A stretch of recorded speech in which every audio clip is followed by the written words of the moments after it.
ಮಧ್ಯಪ್ರದೇಶದ ರಾಜಧಾನಿ ಲಕ್ನೋನಲ್ಲಿ ಬೆಚ್ಚಿ ಬೀಳಿಸುವ ಘಟನೆ ನಡೆದಿದೆ.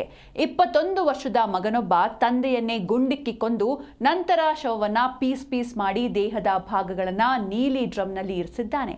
ಔಷಧ ಮತ್ತು ಮದ್ಯ ವ್ಯಾಪಾರದಲ್ಲಿ ವ್ಯವಹಾರ ನಡೆಸ್ತಾ ಇದ್ದ 49 ವರ್ಷದ ಮನ್ಹೇಂದ್ರ ಸಿಂಗ್ ಶುಕ್ರವಾರದಿಂದ ಕಾಣೆಯಾಗಿದ್ದಾರೆ ಅಂತ ವರದಿಯಾಗಿತ್ತು. ಪೊಲೀಸರು ಅವರ ಮನೆಗೆ ಭೇಟಿ ನೀಡಿದಾಗ ಶಾಕಿಂಗ್ ವಿಚಾರಗಳು ಬೆಳಕಿಗೆ ಬಂದಿದೆ. ಪೊಲೀಸರು ಅವರ ಮನೆಯ ನೀಲಿ ಡ್ರಮ್ನಲ್ಲಿ ದೇಹದ ಭಾಗಗಳನ್ನು ಪತ್ತೆ ಮಾಡಿದ್ದಾರೆ.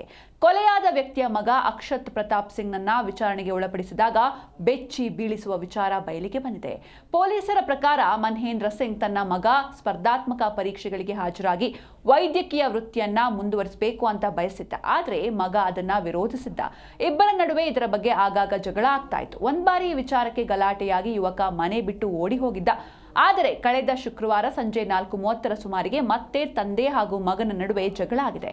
ಆಗ ಅಕ್ಷತ್ ತನ್ನ ತಂದೆಗೆ ರೈಫಲ್ನಿಂದ ಗುಂಡು ಹಾರಿಸಿ ಕೊಂದಿದ್ದಾನೆ. ನಂತರ ಆತ ಶವವನ್ನ 3ನೇ ಮಹಡಿಯಿಂದ ನೆಲ ಮಹಡಿಗೆ ಕೊಂಡೊಯ್ದು ಖಾಲಿ ಕೋಣೆಯಲ್ಲಿ ಅದನ್ನ ತುಂಡು ಮಾಡಲು ಪ್ರಾರಂಭಿಸಿದ್ದಾನೆ.